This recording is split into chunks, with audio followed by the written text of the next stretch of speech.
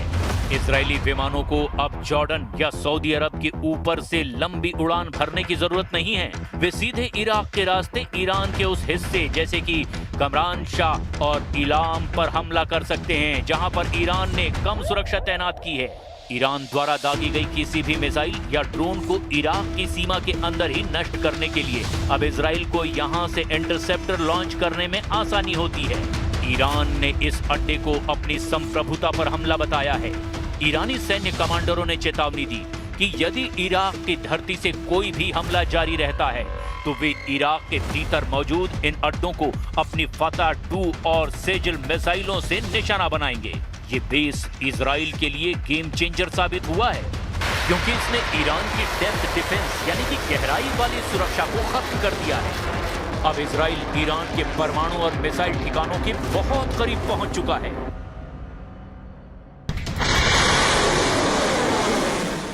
अब ऐसे हालात में अगर ईरान पर और ज्यादा हमले अमेरिका और इजराइल करते हैं तो ईरान भी ऐसे हथियारों से हमला कर सकता है जिसका अंदाजा अमेरिका और इजराइल को रत्ती भर भी नहीं है। और अगर ऐसे गुप्त हथियारों से ईरान ने हमला किया तो यकीन मानिए इजराइल के वजूद पर बहुत बड़ा खतरा पैदा हो जाएगा।